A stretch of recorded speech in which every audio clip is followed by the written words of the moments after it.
Hello there everybody, this is Getty92, or my real name is Dean, as you guys already know, and today, please first of all, write down in the comment section what do you think about this awesome background that I just created today. It looks great, it looks so much better than the last episodes. And as for my Rush friends out there, why I'm still not doing any kind of reaction videos or reviews, I will get to that at the end of this specific episode, but first of all, I would like to talk about something different here. Neil Young, Spotify, Joe Rogan. The huge fight currently in internet lands, and everybody somehow seemed to be involved, and I of course have my own opinion about this, and I somehow thought that I would like to share some of my thoughts with you guys, because I'm a musician myself, I'm on Spotify, I will give you the numbers what I earned last year and all of my streamings, and you will get to that. I will give all the information out there. I'm not sure if I'm allowed to do that by my label, but I don't care. I would like to show you the truth behind Spotify and what you can really earn per year. So basically, let me explain in a few sentences there what is currently going on internet land.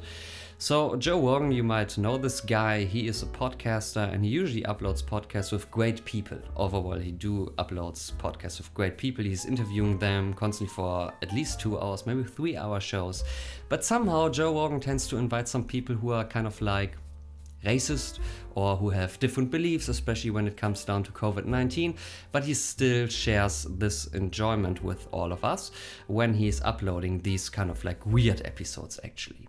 And some of those episodes already got taken down because there were clearly lies that were spread in those episodes, but Joe Rogan still continues, and that brought Neil Young on his plan actually. And what Neil Young is basically saying, if Joe Rogan is still standing on this podcast with all these weird people that he interviewed from time to time, Neil Young actually wants to get his music removed from Spotify because he says, I don't want to be on a platform where somebody like Joe Rogan is on.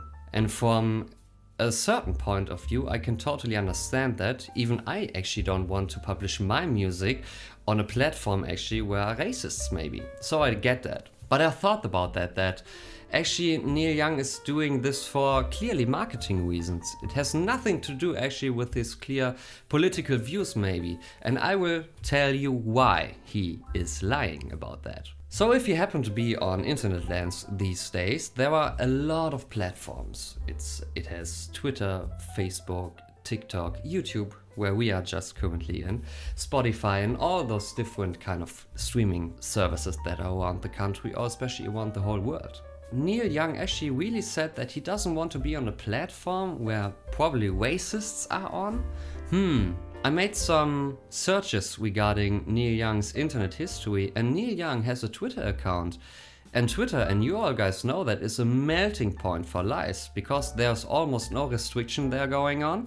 And a lot of people are on Twitter, including me, @DeanBlues, follow me if you would like to. The thing is that Neil Young has an official Twitter account and he hasn't said anything about Twitter. And Twitter is even worse than Spotify when it comes down to lies, especially regarding COVID-19. And then I digged a little bit deeper into Neil Young's internet history, and Neil Young actually has an official YouTube account. And I know, YouTube these days, and if you happen to be a creator on YouTube, you know that as good as I do, these days it's sometimes really hard to make a video talking really the truth or what somebody is feeling, because you have a lot of restrictions when you are doing a YouTube video and you don't want to get the YouTube video deleted. But there are still some guys, especially here on YouTube, who are kind of like having something similar like a podcast, and they have some weird, crazy ass guests on their shows.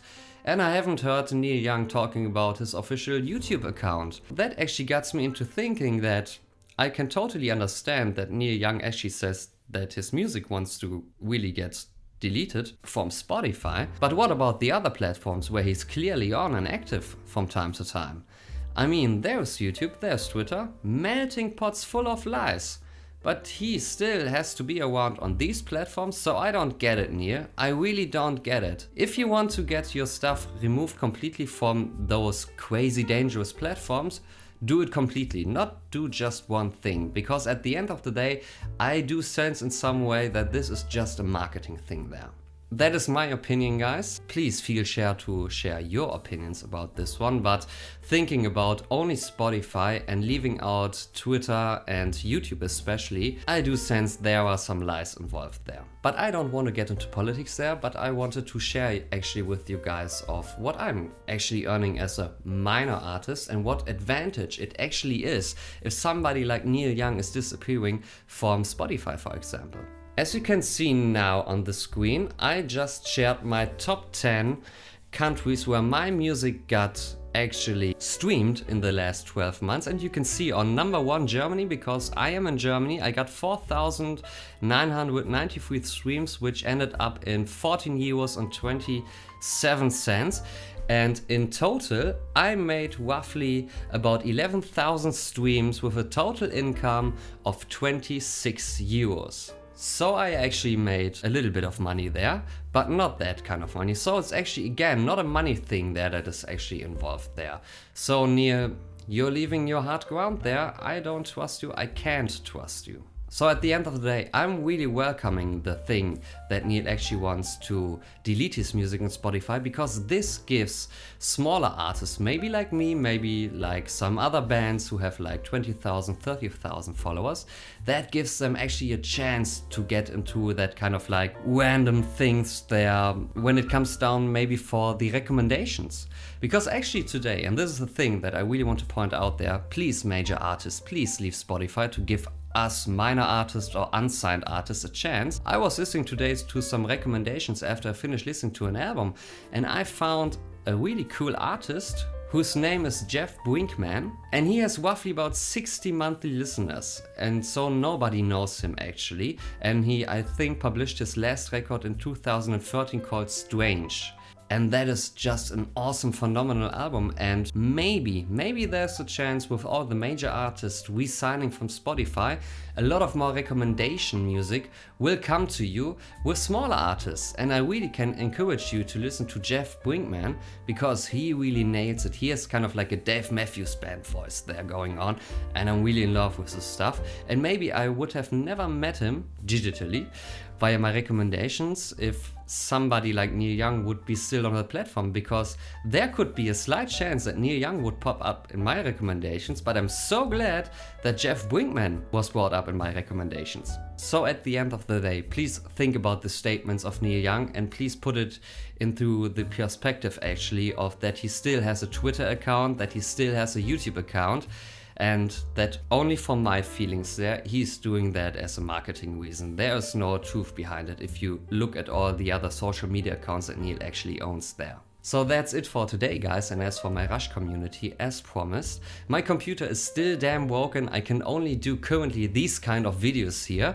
But I said it in the community tab already. I really dearly hope that my computer will get fixed within next week, and that I can return actually to my mostly basic stuff that I'm doing here. I haven't listened to any Rush lately in the last 1.5 months, maybe since I stopped doing the reaction videos, and I'm really looking forward to finally finish the Rush reaction list, because there's so much good stuff coming up, and I really can't wait to make this stuff all with you guys. So thank you for tuning in, thank you for watching, and have a great day or great night, depending on what area you are living in on this beautiful planet called Earth, and see you soon. Bye.